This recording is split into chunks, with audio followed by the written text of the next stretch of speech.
Hello students, welcome back to my YouTube channel APT अड्डा। I am your maths mentor Izharuddin. Previous lecture के अंदर मैंने pair of linear equations in two variable का जो exercise कराई थी ग्राफिकल मेथड से थी। और पेयर ऑफ लीनियर इक्वेशन को सॉल्व करने के दो मेथड होते हैं मेजरली, एक आपका ग्राफिकल मेथड होता है और एक अलजेब्रिक होता है। तो ग्राफिकल तो ऑलरेडी मैं अपलोड कर चुका हूँ। अगर आप हमारे फर्स्ट व्यूअर हैं तो चैनल के प्लेलिस्ट में जाइए, वहाँ से आप सर्च करिए क्लास 10 मैथ्स एनसीईआरटी सॉल्यूशन। और ये एनसीईआरटी सॉल्यूशन आपको न्यू एडिशन 2022 वाली बुक से मिलने वाला है, क्योंकि पुरानी बुक जो है उसको मैं यूज़ नहीं कर रहा। तो आपके लिए भी यही सजेशन है कि आप पुरानी बुक ना खरीदें, न्यू बुक लें और उसी को रेफरेंस मानते हुए आप उसके सोल्यूशन को एपीटी अड्डा चैनल के साथ सॉल्व करिए। तो देखिए, आज हम करेंगे अलजेब्रिक मेथड। और अलजेब्रिक मेथड के अंदर आपके दो मेथड आते हैं, एक आपका आएगा एलिमिनेशन मेथड, एक आएगा सब्स्टिट्यूशन मेथड। तो आज हम जो एक्सरसाइज करने जा रहे हैं दैट इज सब्स्टिट्यूशन मेथड से होगा कि सब्स्टिट्यूशन मेथड क्या होता है। तो डायरेक्ट मैं एक्सरसाइज आपको सॉल्व कराने जा रहा हूँ और इसके अंदर कोई रूल वगैरह ऐसा कुछ नहीं है, बस खाली आपको कैलकुलेशन सीखनी है कि किस तरह से हम जो वेरिएबल्स हैं आपके एक्स वाई या एस टी वॉट एवर जो भी वेरिएबल्स यूज़ किए जाएंगे इक्वेशन के अंदर, उनकी वैल्यू कैसे फाइंड करी जाएगी। अगर हमारे फर्स्ट व्यूअर है तो सबसे पहले चैनल को सब्सक्राइब करें, वीडियो को लाइक करें और कोशिश करें कि कैलकुलेशन को कितना इजी तरीके से आप सीख सकते हैं उस पर आप ज़्यादा से ज़्यादा फोकस करिए, क्योंकि एक क्वेश्चन 100% बोर्ड एग्जाम के अंदर आपको सब्स्टिट्यूशन मेथड से मिलने वाला है। देखिए, एक्सरसाइज है आपकी 3.2। पहला क्वेश्चन, फर्स्ट क्वेश्चन का फर्स्ट, इसके अंदर टोटल 6 क्वेश्चन है। फर्स्ट क्वेश्चन के अंदर देखिए क्या है, x plus y is equal to 14 और x minus y is equal to 4। इसको डाल दो इक्वेशन 1, इसको डाल दो इक्वेशन 2। देखिए कौन से मेथड से यूज़ करेंगे हम, सब्स्टिट्यूशन मेथड। हम कौन सा यूज़ करेंगे मेथड, सब्स्टिट्यूशन मेथड। देखिए इस मेथड के अंदर क्या होता है, बहुत ही सिंपल है, बट होता क्या है कि आप लोगों के बेसिक क्लियर नहीं होते हैं कि प्लस कब होता है, माइनस कब होता है, डिवाइड कब होता है, मल्टीप्लाई कब होता है। ये सारी चीज़ें अगर आपको क्लियर होंगी तो ये बहुत ईजी लगेगा आपको। देखिए सब्स्टिट्यूशन मेथड का एग्जैक्ट मीनिंग क्या होता है कि आपको दो इक्वेशन दे रखे हैं, इसके अंदर दो वेरिएबल हैं, तो आप क्या करेंगे, किसी एक इक्वेशन से किसी एक वेरिएबल की वैल्यू दूसरे वेरिएबल की फॉर्म में निकालेंगे जिससे आपको इजी लगे। जैसे for example from equation first, क्या लिए equation first, x plus y is equal to 14। मैंने क्या बोला, किसी एक वेरिएबल की वैल्यू दूसरे वेरिएबल की फॉर्म में पहले हम फाइंड करेंगे। तो यहाँ से y निकाल लो, तो y इज इक्वल टू कितना हो गया, 14 माइनस एक्स। तो ये y की वैल्यू x के फॉर्म में आ गई। अब ये ज़रूरी नहीं है कि आप y निकालें, x भी निकाल सकते हैं, तो x की वैल्यू y के फॉर्म में आ जाएगी। वॉट एवर आपकी चॉइस है, जैसे आपको इजी लगे वैसे आप कर सकते हैं। तो पहला स्टेप क्या है कि किसी एक वेरिएबल की वैल्यू आप दूसरे वेरिएबल की फॉर्म में लगा दें। अब ये जो वैल्यू लगाइए ये आप सब्स्टिट्यूट कर दें, है ना। तो क्या लिखेंगे, substituting the value of y in equation, जो बची हुई इक्वेशन है उसमें रख देंगे, ठीक है, इन इक्वेशन सेकंड। अगर आप फर्स्ट से निकालेंगे तो सेकंड में रखेंगे, सेकंड से निकालेंगे तो वो वैल्यू किस में रखेंगे, फर्स्ट में। तो देखिए सेकंड इक्वेशन क्या है, x minus y is equal to 4। तो x माइनस वाई के प्लेस पर क्या होगा, 14 माइनस एक्स, और ये किसके बराबर हो जाएगा, 4 के बराबर। अब इससे हुआ क्या, इससे ये हुआ कि जो इक्वेशन आप सॉल्व कर रहे हैं ना वो सिंगल वेरिएबल में आ गई, दोनों वैल्यू किस में आ गई, x में आ गई। तो आसानी से आप क्या कर सकते हो, x की वैल्यू फाइंड कर सकते हो। तो x minus 14 plus x is equal to 4। x और x कितना हो गया, 2x minus 14 is equal to 4। अब देखिए ये माइनस का इधर आके किसका हो जाएगा, प्लस का हो जाएगा। तो 4 तो पहले से था और प्लस कितना हो जाएगा, 14। ये माइनस है, इधर आके क्या हो जाएगा, प्लस हो जाएगा। तो 2x इज इक्वल टू 18, 2 से ये कैंसिल हो जाएगा, तो x इज इक्वल टू कितना हो जाएगा, 9, 2 9 18, है ना। तो सेकंड स्टेप भी बहुत ईजी है, आप y की वैल्यू उठाकर दूसरी इक्वेशन में रख दीजिए जो बची हुई है और उसमें रखेंगे तो दोनों वेरिएबल सेम हो जाएंगे। आप यहाँ से x की वैल्यू क्या कर सकते हैं, फाइंड कर सकते हैं, है ना। कितना इजी है देखो। अब तीसरे स्टेप में अगर y लाना है तो जो y आपने निकाला है ना, y की वैल्यू जो x के टर्म में निकाली है वहाँ पर x की वैल्यू रख दें। तो क्या लिखेंगे, फ्रॉम, इसको इक्वेशन नहीं डालेंगे, डायरेक्ट लिखेंगे फ्रॉम किससे, y is equal to 14 minus x. तो y is equal to 14 minus x के प्लेस पर कितना, 9। तो y इज इक्वल टू कितना हो जाएगा, 5। तो हमारे पास जो सोल्यूशन है वो पेयर में आता है, सोल्यूशन किसके बराबर हो जाएगा, 9, 5। ये आंसर हो गया इसका। बताइए, इसमें कोई डाउट होना भी नहीं चाहिए, बहुत सिंपल मेथड है ना। अब होता क्या है कि जैसे जैसे इक्वेशन का डिफ़िकल्टी लेवल बढ़ता जाता है ना, तो अपने को पहले वैल्यू फाइंड करने में प्रॉब्लम आती है बच्चों को कि किस तरह से एक वेरिएबल की वैल्यू दूसरे के उसमें निकालेंगे। तो इसमें लर्निंग यही है कि अपनी कैलकुलेशन और स्टेप्स को थोड़ा सा क्या करें, इम्प्रूव करें। ठीक है, चलिए सेकंड पार्ट लगाते हैं। नोट कर लीजिए, इसको स्क्रीनशॉट ले लीजिए। ठीक है, और चैनल को अगर सब्सक्राइब नहीं किया है तो फटाफट क्या कर दें, सब्सक्राइब कर दें। और इससे पहले के जितने वीडियोस हैं, आपका रियल नंबर हो गया, पॉलिनोमियल हो गया, पूरी एनसीईआरटी मैंने ऑलरेडी अपलोड कर दिया। आप वहाँ से क्या कर सकते हैं, देख सकते हैं इसको। देखिए अगला क्वेश्चन है s minus t is equal to 3, equation 1, और s/3 plus t/2 is equal to किसके बराबर, 6 के बराबर, इक्वेशन सेकंड। ठीक है, देखिए इसको कैसे करेंगे। यहाँ वेरिएबल s और t हैं। अब यहाँ से किसी एक वेरिएबल की वैल्यू दूसरे वेरिएबल की फॉर्म में फाइंड करनी है। अब जाहिर सी बात है, ये इससे तो निकालना थोड़ा आपके लिए टफ होगा कि एक वेरिएबल की वैल्यू दूसरे की फॉर्म में निकालूँ, है ना। तो कोशिश यही करिए कि सिंपल वे में आप इसको क्या कर सकें, सॉल्व। तो इससे आप आसानी से निकाल सकते हैं। तो क्या लिखेंगे, from first s minus t is equal to कितना, 3। तो यहाँ से s की वैल्यू आप निकाल सकते हैं, माइनस से इधर आके क्या हो जाएगा, प्लस हो जाएगा। तो s की वैल्यू कितनी आ गई, t+3। ये वैल्यू उठा के किस में रख देंगे, सेकंड में। तो क्या लिखेंगे, substituting the value of s in equation second. तो सेकंड क्या है, s/3 plus t/2 is equal to 6।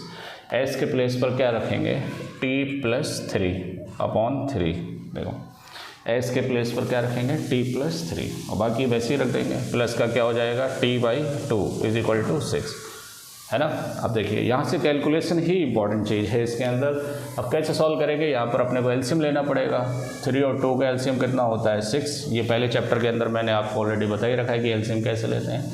देखो 3 2 जा, तो जो 2 आएगा उसका मल्टीप्लाई किससे हो जाएगा, t+3 से, और 2 3 जा, तो 3 का मल्टीप्लाई t से हो जाएगा। तो देखिए ऊपर कितना हो गया, 2t+6 plus 3t/6 is equal to 6। 2 और 3 5 हो गया, तो 5t+6 इज इक्वल टू, ये 6 इधर आ जाएगा, तो 6 × 6, तो ये हो गया 5t+6 इज इक्वल टू 36। तो 5t is equal to 36 minus 6, तो 5t इज इक्वल टू 30, 5 से कैंसिल हो जाएगा। तो t की वैल्यू कितनी आ गई, 6 आ गई, 5 6 30, है ना। ये t की वैल्यू इसमें रख दो। तो क्या लिखेंगे, from s is equal to t+3। तो s is equal to, t की जगह 6, तो 6 + 3, तो s इज इक्वल टू कितना हो गया, 9। तो s, t किसके बराबर हो गया, 9,6, है ना। ये वैल्यू आंसर हो गया, और यहाँ पे सेटिस्फाई भी कर सकता है। ये 9 में से 6 जाएंगे तो कितना बचेगा। तो इसी से सॉल्व कराए तो जाहिर सी बात है सेटिस्फाई तो करेगा ही है। ठीक है, तो इसके अंदर कोई बहुत बड़ी डील नहीं है कि इतना टफ है ये, या फिर इसको सॉल्व कर पाना इतना मुश्किल है, ऐसा कुछ नहीं है। आप सीधा वैल्यू फाइंड करिए एक वेरिएबल की दूसरे वेरिएबल में, और दूसरे इक्वेशन में पुट कर दीजिए, और आंसर जो है कैलकुलेशन करके आप आसानी से निकाल सकते हैं। देखिए थर्ड पार्ट, देखिए इसका थर्ड पार्ट क्या है। थर्ड पार्ट है आपका 3x minus y is equal to 3, और 9x minus 3y is equal to 9। ये हो गई इक्वेशन 1, ये हो गई इक्वेशन 2। ठीक है, अब देखिए यहाँ पर कैसे सॉल्व करेंगे। अच्छा, मैं एक चीज़ और बता दूँ कि अगर आपको डायरेक्ट क्वेश्चन दें कि इसको सॉल्व करिए सब्स्टिट्यूशन मेथड से, तो पहले चेक कर लिया करें, क्योंकि हम यहाँ पर जो प्रॉब्लम सॉल्व कर रहे हैं वो सिर्फ यूनिक सोल्यूशन ही सॉल्व कर सकते हैं। इनफाइनाइट सोल्यूशन भी हम सॉल्व नहीं कर सकते। रिवर्स में, क्योंकि इनफाइनाइट सोल्यूशन में बहुत सारे सोल्यूशन आएंगे, और नो सोल्यूशन का तो कोई होना ही नहीं चाहिए, क्योंकि नो सोल्यूशन तो निकलेगा ही नहीं। तो यहाँ पर देखिए पहले चेक करिए इसको, ये कितना आएगा, a1/a2 किसके बराबर, 3/9, तो ये हो गया 1/3, और b1/b2 किसके बराबर आएगा, -1/-3, ये भी कैंसिल हो गया, किसके बराबर हो गया, 1/3, और c1/c2 किसके बराबर हो जाएगा, 3/9, तो कितना हो जाएगा, 1/3। यहाँ तीनों फ्रैक्शन आपस में क्या हैं, इक्वल हैं। तो इक्वल है, तो इसका मतलब कितने सोल्यूशन होंगे, इनफाइनाइट सोल्यूशन। अब इनफाइनाइट सोल्यूशन का मतलब क्या है यहाँ पर कि इनफाइनाइट सोल्यूशन आप अलजेब्रिक मेथड से सॉल्व नहीं कर सकते, ठीक है। आप इसको ग्राफिकल मेथड से रिप्रेजेंट कर सकते हैं और वहाँ पर बहुत सारे सोल्यूशन को आप क्या कर सकते हैं, बता सकते हैं। लेकिन इतने सारे सोल्यूशन को अलजेब्रिक मेथड से बताना नेक्स्ट टू इम्पॉसिबल। अब देखिए, मान लो आप ये चेक नहीं कर पाए, आप डायरेक्ट इसको क्या करने लगे, सॉल्व करने लगे। तो देखिए कैसे करेंगे इसको। फ्रॉम इक्वेशन फर्स्ट, अब आंसर तो यहीं तक हो गया, ठीक है। तो यहाँ लास्ट में क्या लिखेंगे, so therefore we can not solve the equation by algebraic method, ये आप लिख देंगे। अब वैसे देखिए, अगर डायरेक्ट आप अलजेब्रिक मेथड से सॉल्व करेंगे तो क्या होगा, 3x minus y is equal to 3, है ना। तो यहाँ से 3x, ये प्लस का 3 इधर आके माइनस का 3, तो यहाँ से y की वैल्यू किसके बराबर हो गई, 3x माइनस 3। ये माइनस का इधर आगे प्लस हो जाएगा, प्लस इधर आगे माइनस हो जाएगा, तो कितना हो जाएगा total, 3x minus 3। Clear, y की वैल्यू, ये वैल्यू उठा के यहाँ रख दो।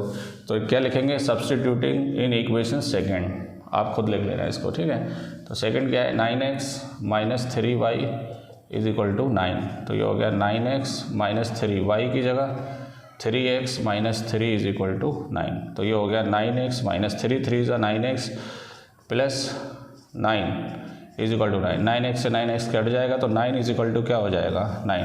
अब इस बात का क्या मतलब है, इस बात का ये मतलब है कि ये इक्वेशन तो सेटिस्फाई कर रही है कि लेफ्ट हैंड साइड और राइट हैंड साइड बराबर हैं, लेकिन x की वैल्यू क्या होती चली जा रही है, एलिमिनेट होती जा रही है। x की वैल्यू आप यहाँ पर फाइंड नहीं कर सकते। तो यहाँ पर क्या हम बोलेंगे कि इसके कितने सोल्यूशन हैं, इनफाइनाइट सोल्यूशन हैं। क्लियर चलिए आगे बढ़ते हैं, अगला क्वेश्चन देखते हैं। बढ़िया क्वेश्चन था ये, लेकिन मैं यही सजेस्ट करूँगा कि पहले आप फ्रैक्शन निकाल के देख लिया करें, उससे आपको आइडिया हो जाएगा। वैसे एग्जाम में क्वेश्चन ऐसा ही देते हैं जो सॉल्व हो यूनिक सोल्यूशन का, है ना। चलिए फोर्थ पार्ट देखिए इसका, फर्स्ट का फोर्थ, ये बहुत इंपॉर्टेंट है। फर्स्ट का फोर्थ देखिए, 0.2x plus 0.3y is equal to 1.3 और 0.4x plus 0.5y is equal to 2.3, equation 1 equation 2। अब देखिए यहाँ पर सिर्फ कैलकुलेशन के लिए ऐसे नंबर दे रखे हैं, तो आपकी चॉइस है, कहीं से भी आप वैल्यू निकाल लो x या y की। तो फ्रॉम फर्स्ट से देखिए, फर्स्ट ज़्यादा इजी है, क्या है, 0.2x plus 0.3y is equal to 1.3। तो यहाँ से 0.3y किसके बराबर हो गया, 1.3, प्लस है इधर आके क्या हो जाएगा, माइनस हो जाएगा, है ना।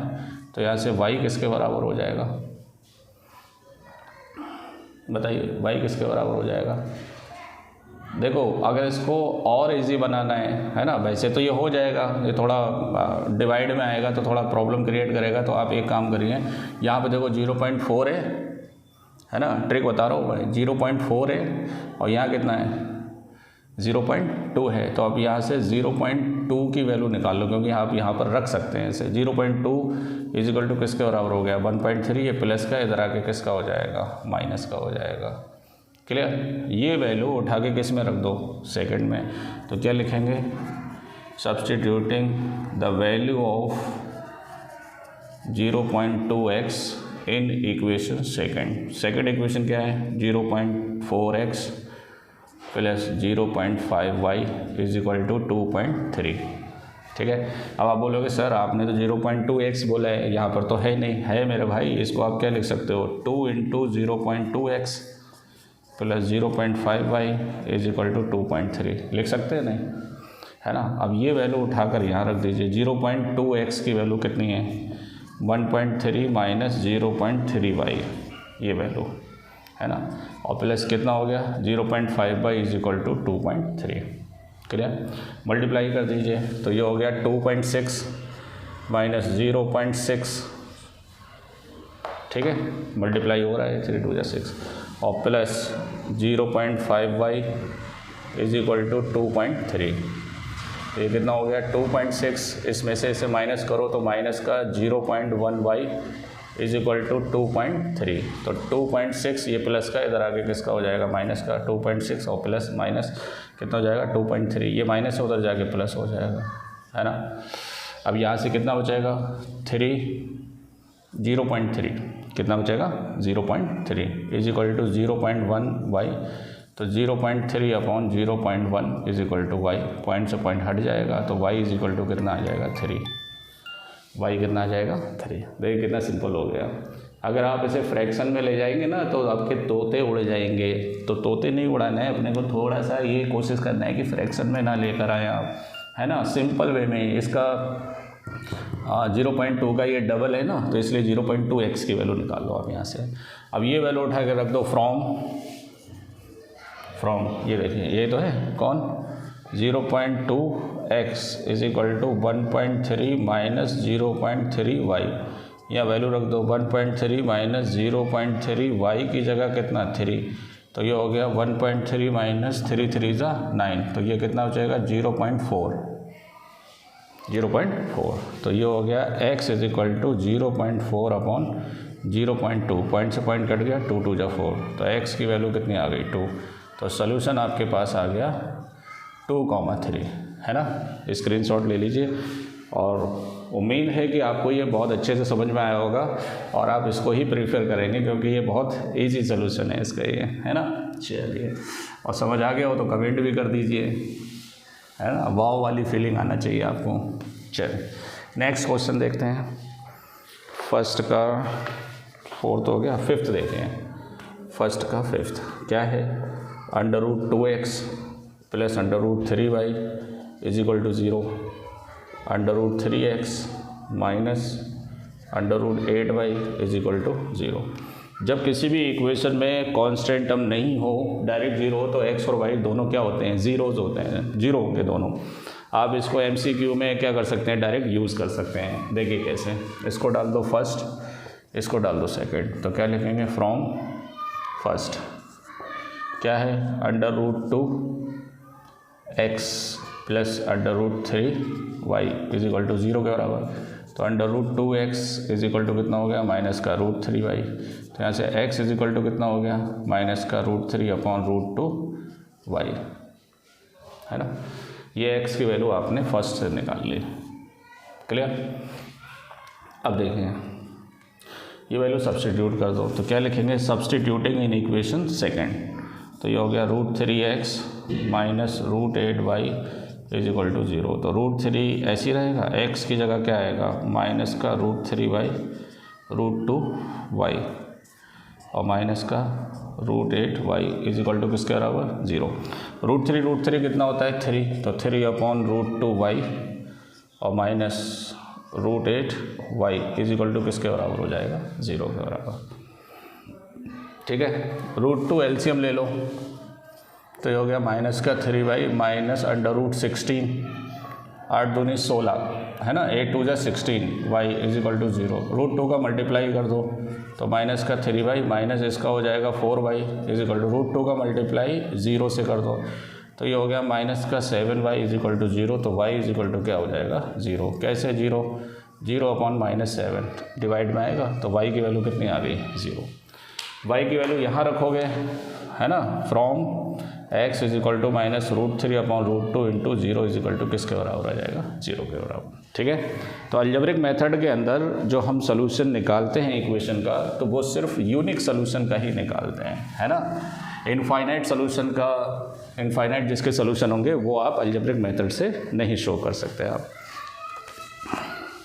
चलिए इसका लास्ट पार्ट, इसका फर्स्ट का 6th पार्ट क्या है कि 3x upon 2 minus 5y upon 3 is equal to -2 और x upon 3 plus y upon 2 is equal to 13 upon 6।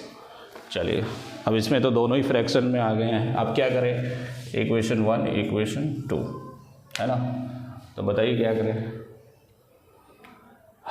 अब की नहीं बचोगे बेटा, अब की तो कुछ करना पड़ेगा। सेकंड से देखिए, सेकंड ज़्यादा इजी रहेगा, तो क्या लिखेंगे from equation second x upon 3 plus y upon 2 is equal to 13 upon 6, clear. अब क्या करेंगे यहाँ पर क्या करेंगे, देखिए x की वैल्यू निकालो यहाँ से, तो x upon 3 is equal to कितना हो गया 13 अपॉन 6, ये प्लस है, इधर आके क्या हो जाएगा माइनस हो जाएगा, है ना, ठीक है।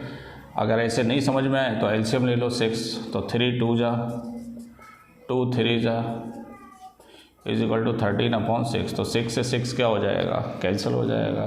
तो ये कितना हो गया 2x plus 3y is equal to 13, है ना। तो यहाँ से 2x किसके बराबर हो गया 13 माइनस 3y, प्लस है उधर जाके माइनस हो जाएगा। तो x इज इक्वल टू कितना हो गया 13 माइनस 3y अपॉन 2। ये x की वैल्यू आपने फाइंड कर ली, ठीक है। वैसे भी आप सॉल्व करेंगे तो हो जाएगा, थोड़ा लेंथी हो जाएगा, आप पहले एलसीएम ले लीजिए इसका, है ना।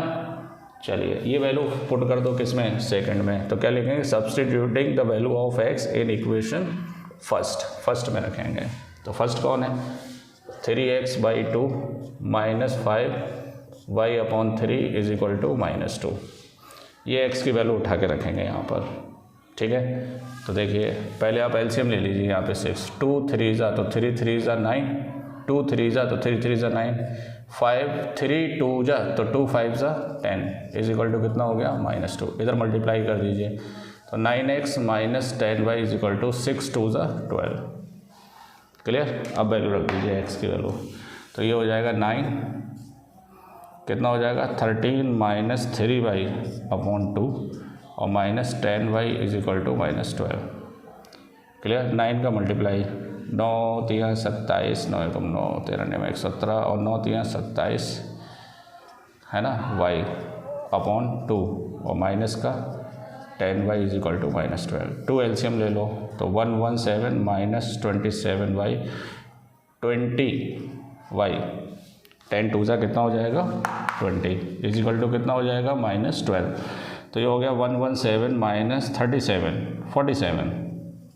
47y is equal to minus का 24, क्रॉस मल्टीप्लाई हो जाएगा, ठीक है। तो ये हो गया 117, ये माइनस है इधर आके प्लस हो जाएगा और ये माइनस है उधर जाके प्लस हो जाएगा 47y। कितना हो जाएगा 7 4 11, 2 और 1 3 और 1 4 और 1, है ना।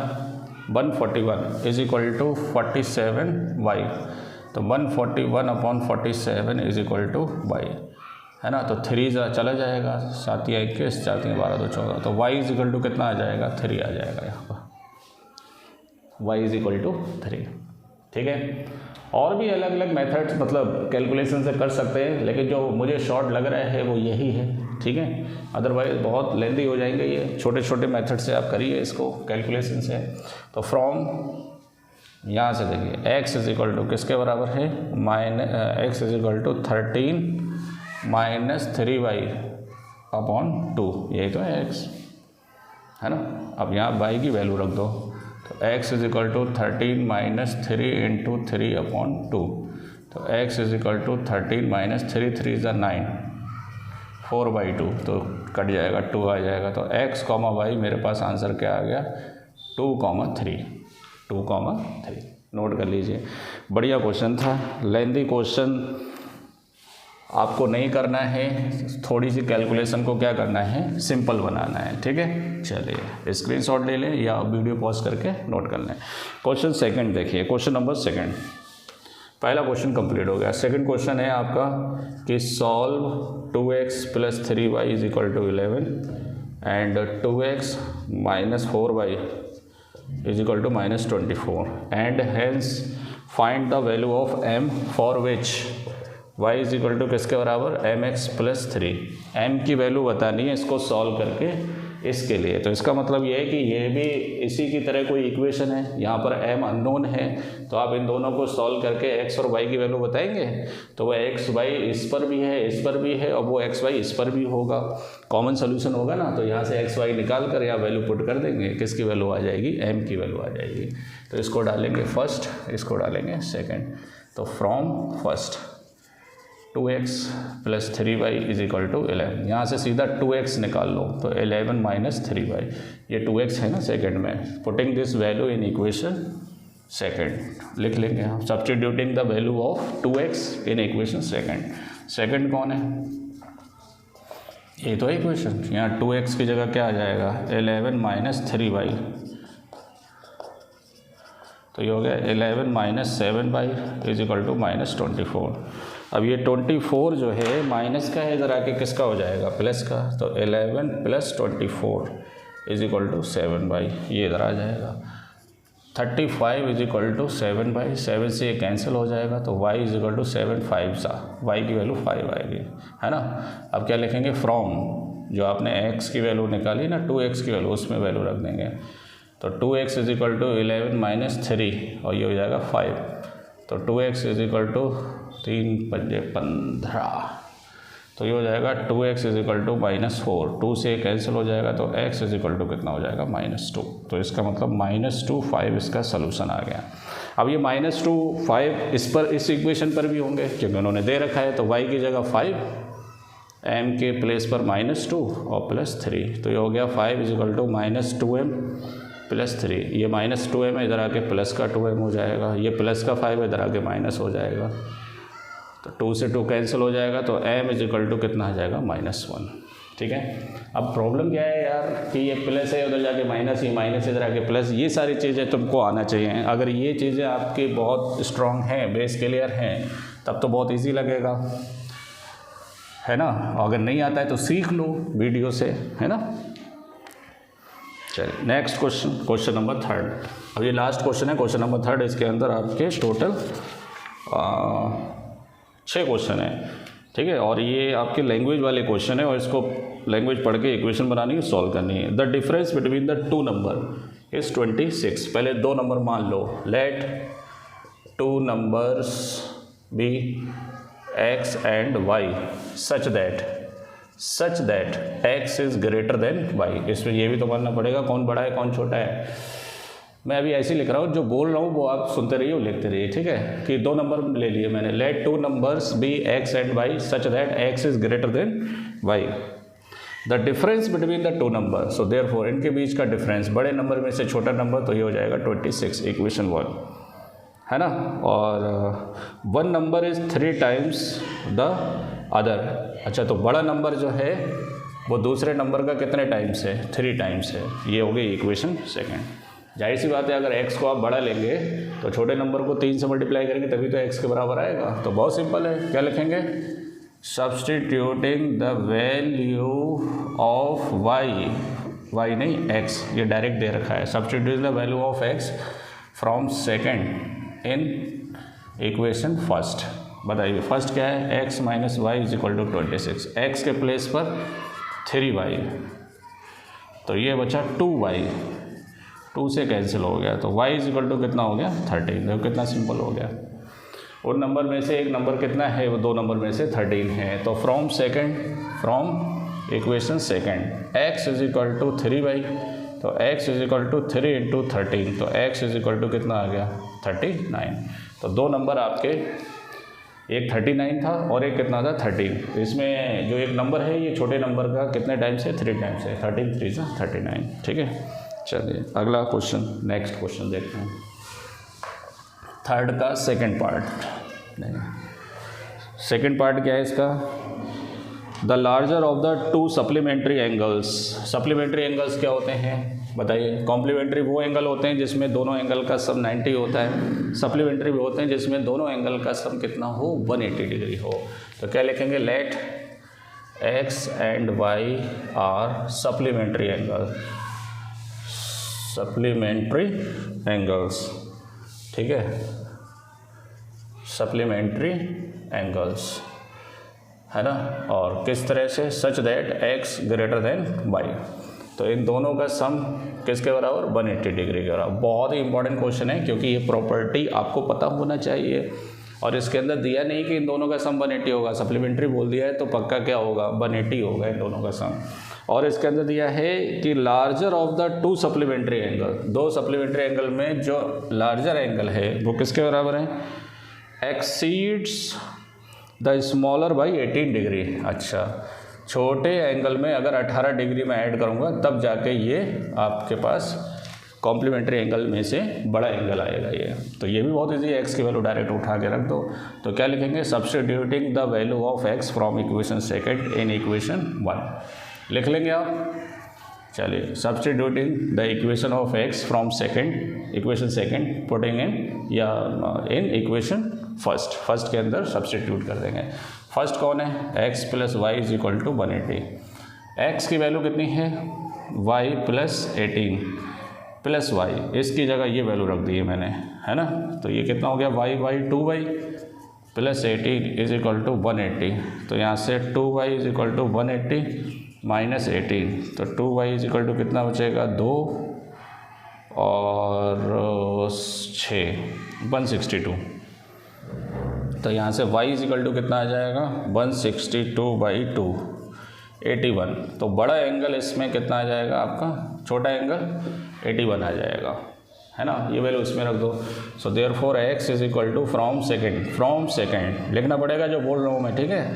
तो x is equal to y की वैल्यू 81 प्लस 18, तो 8 और 1 9। तो इसमें एक नंबर कितना था 99 और दूसरा नंबर कितना था 81।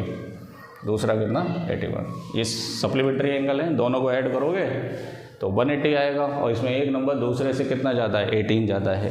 लिख लीजिए, देखिए कितना बढ़िया क्वेश्चन है। तो थर्ड का सेकंड आपका कंप्लीट हो गया। अब आगे बढ़ते हैं, थर्ड का थर्ड देखते हैं। थर्ड के थर्ड में क्या है वो देखते हैं। The coach of the cricket team by 7 bats and 6 balls for rupees इतने हैं। अब देखिए 7 बल्ले खरीदे, 6 गेंद खरीदी, टोटल कॉस्ट इतना है। तो ईच बैट और ईच बॉल का तुमको कॉस्ट नहीं मालूम है, तो मान लो कि let cost of each bat is equal to x rupees and cost of each ball is equal to y rupees, ठीक है। पहले केस में क्या है कि 7 बैट्स, तो एक बैट का x रुपये, तो 7 बैट का 7x, एक बॉल का y रुपीज़, कितनी बॉल खरीदी है 6 बॉल, तो 6y is equal to total कितना खर्चा 3800 रुपये का किट बैट है उसका, ठीक है। उसके बाद उसने 3 बैट खरीदे हैं, तो 3 बैट का, एक बैट का x तो 3 का 3x और 5 बॉल तो 5y इज इक्वल टू किसके बराबर 1750, है ना। आपको x और y बताना है कि ईच बैट की कॉस्ट और बॉल की कॉस्ट कितनी थी। इक्वेशन 1 इक्वेशन सेकंड, है ना। आपकी चॉइस है, किसी से भी निकाल लो, ये निकाल लो, ये ज़्यादा इजी रहेगा। From equation second 3x plus 5y is equal to 1750।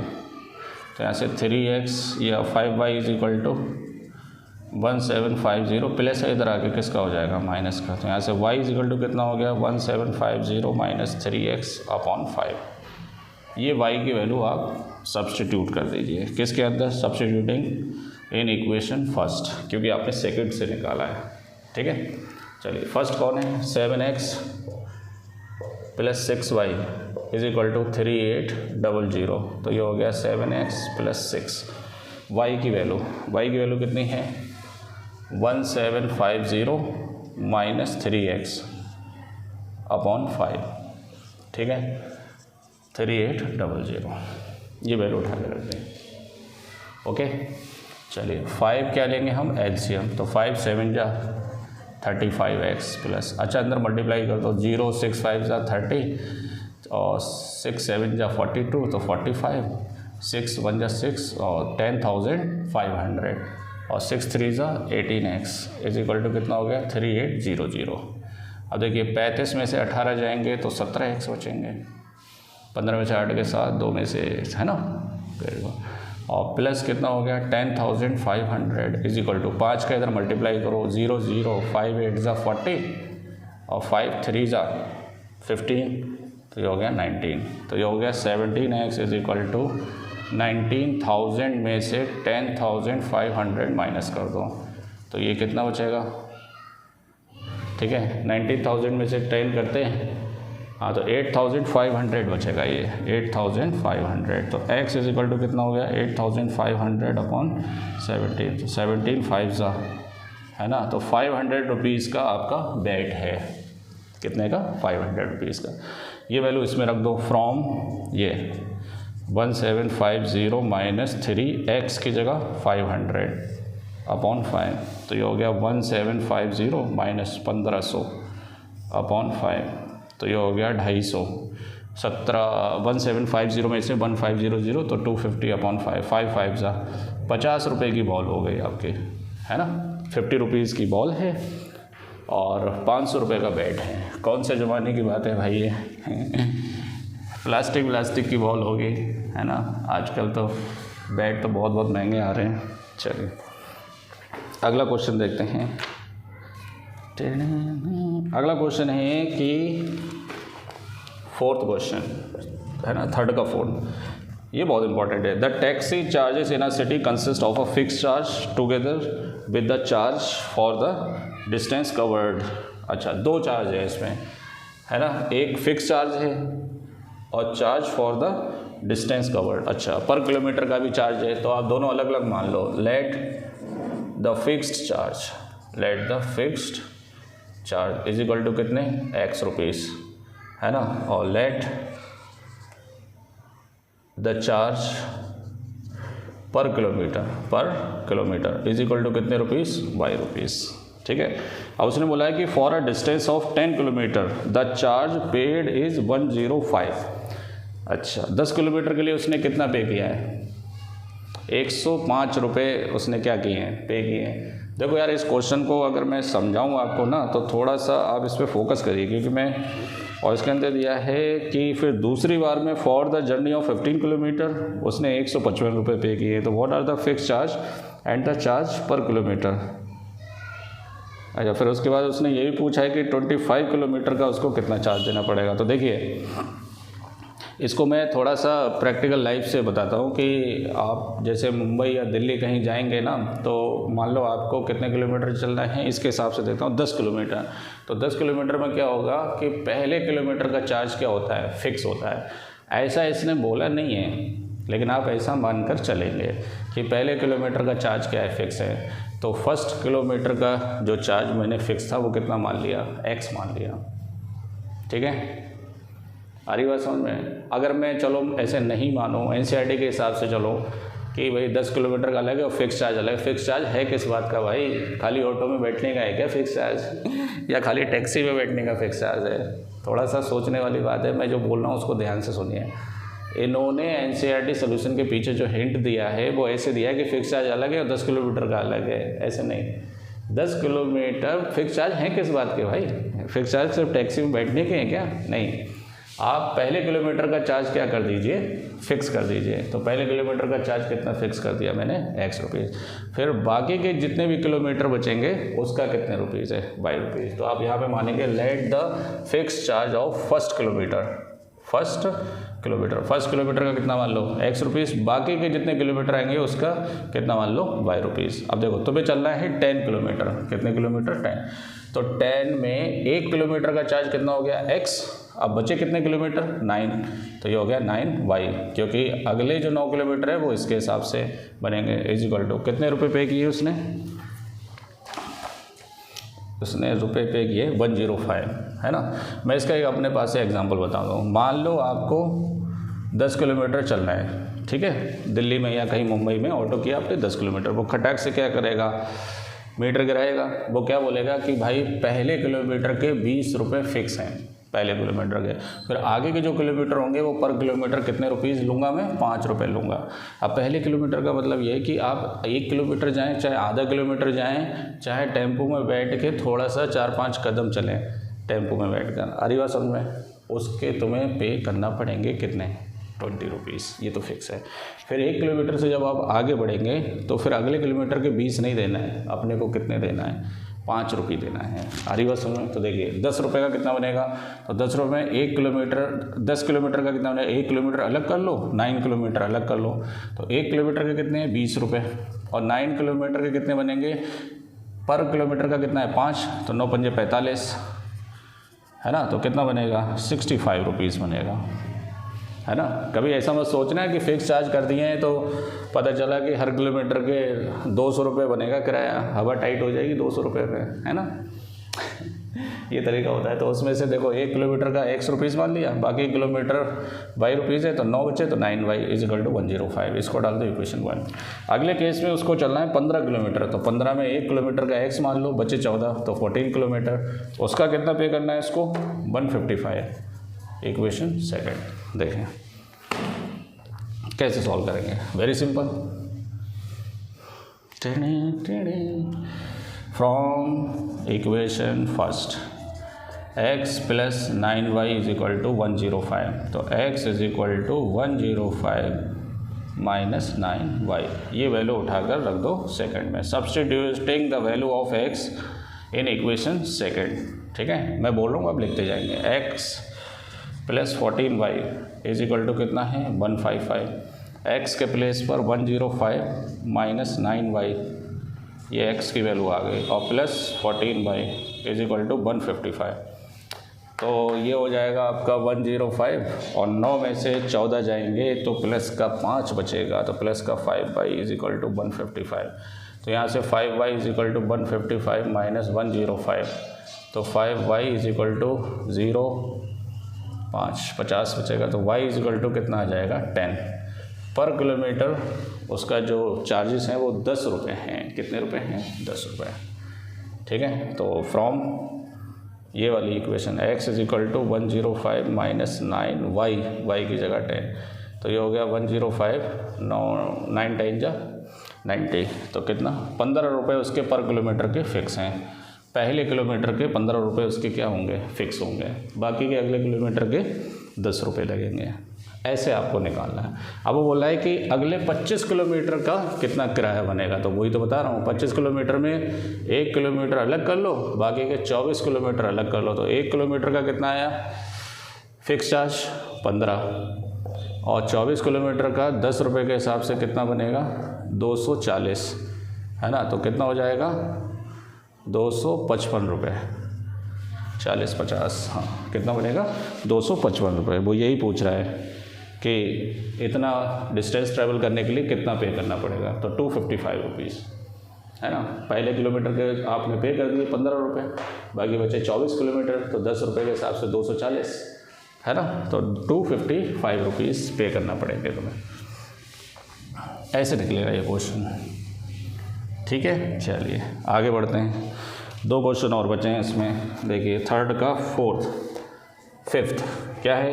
A fraction becomes, तो पहले फ्रैक्शन मान लो। Let the fraction be x upon y. मैंने फ्रैक्शन क्या मान लिया? x upon y. ये फ्रैक्शन है, ये न्यूमरेटर है, ये डिनोमिनेटर है। उसने बोला द फ्रैक्शन बिकम 9/11। फ्रैक्शन कितना हो जाएगा 9/11 if 2 added both numerator and denominator. Numerator में अगर 2 जोड़ दूँ और डिनोमिनेटर में भी 2 जोड़ दूँ, तो ये फ्रैक्शन किसके बराबर हो जाएगा 9/11। पहले क्या था वो आपको नहीं मालूम था, वो मैंने x अपॉन वाई मान लिया। और उसने बोला अगर न्यूमरेटर में 2 जोड़ दें और डिनोमिनेटर में भी 2 जोड़ दें, तो ये फ्रैक्शन कितना हो जाएगा 9/11। पहले इसको थोड़ा सॉल्व करिए, फिर अगली इक्वेशन बात करते हैं। 11 का मल्टीप्लाई x + 2 से, 9 का मल्टीप्लाई y + 2 से, तो ये हो गया 11x + 22, 9y + 18, तो ये हो गया 11x - 9y is equal to 18 - 22, तो 11x - 9y is equal to -4, equation 1। अब उसने बोला है कि if 3 added to both numerator and denominator it becomes 5/6। यही फ्रैक्शन 5/6 हो जाएगा जब 3 दोनों में क्या कर दीजिए आप ऐड कर दीजिए। यही बोला है 3 added to both numerator and denominator, तो ये हो जाएगा 6x + 18 मल्टीप्लाई और इज इक्वल टू 5y + 15, है ना। तो ये हो गया 6x - 5y is equal to 15 - 18, तो ये हो जाएगा 6x - 5y is equal to -3, है ना, इक्वेशन सेकेंड। अब इन दोनों वैल्यू को अपने को क्या करना है, सॉल्व करना है। ठीक है, बताइए कौन सा ज़्यादा इजी रहेगा? ये ज़्यादा इजी रहेगा, तो क्या लिखेंगे? टेढ़े ये तो आगे पीछे एक साथ लिखना है इस तरह से। ठीक है, अब क्या लिखेंगे? फ्रॉम इक्वेशन सेकेंड, चलो इधर लिख लेते हैं। फ्रॉम इक्वेशन सेकेंड इक्वेशन से वैल्यू निकालेंगे। 6x - 5y is equal to -3, तो 6x is equal to 5y - 3। ये माइनस क्या उधर जाके किसका हो जाएगा? प्लस का हो जाएगा, है ना। तो यहाँ से x इज इक्वल टू कितना हो गया 5y - 3/6। ये वैल्यू उठाकर हम किस में रख देंगे? Substituting the value of x in equation 1, तो 11x - 9y is equal to -4। ठीक है, 11x - 9y is equal to 4। x की वैल्यू पुट कर देंगे। अब यहाँ पर एलसीएम लेंगे 6, 11 5 ज़ा 55, 11 3 ज़ा 33 और 6 9 ज़ा 54, y इज इक्वल टू -4। 55 में से ये जाएगा तो y बचेगा -33, 6 का मल्टीप्लाई इधर हो जाएगा, 6 चौक 24, तो y इज इक्वल टू 33 - 24, तो y इज इक्वल टू आ गया आपका 9। ठीक है, ये वैल्यू उठा के यहाँ रख दो, फ्रॉम किससे, x is equal to 5y की जगह 9 -3/6, 45 -3/6, तो ये कितना हो जाएगा 42, 7 हो जाएगा। तो फ्रैक्शन क्या था x/y, तो ये हो जाएगा 7/9। तो आपके पास फ्रैक्शन क्या था 7/9। देखिए अगर फ्रैक्शन आपके पास 7/9 है, अगर 2 जोड़ेंगे इसमें तो 9 और 11, तो वही तो आ रहा है ना, 3 जोड़ेंगे तो ये आ जाएगा 5/6। चलिए लास्ट पार्ट इसका, नेक्स्ट लास्ट पार्ट इसका देखिए क्या है इसके अंदर। बढ़िया क्वेश्चन है ये, अच्छे अच्छे क्वेश्चन है, आप इनको सॉल्व करिए। देखें यहाँ पर है 5 years ago 5 years hence the age of the Jacob. अच्छा 2 लोग हैं, एक है जैकब और एक है उसका लड़का। ठीक है, अब देखें ऐसे क्वेश्चन को, एज वाले क्वेश्चन को आप टेबुलर फॉर्म में करें तो ज़्यादा अच्छा है। आप यहाँ पर पहले प्रेजेंट एज ले लें, प्रेजेंट एज, जैकब की x ले लें, इसकी कितनी ले लें y। अब इसके हिसाब से देखेंगे 5 years hence, अब हम एज क्या लेंगे 5 years hence, hence का मतलब बाद में, 5 साल बाद ये x + 5 का हो जाएगा जैकब, और उसका लड़का y + 5 का हो जाएगा। अब इनमें क्या रिलेशन है, बाद की बात है। फिर उसके बाद उसने बोला है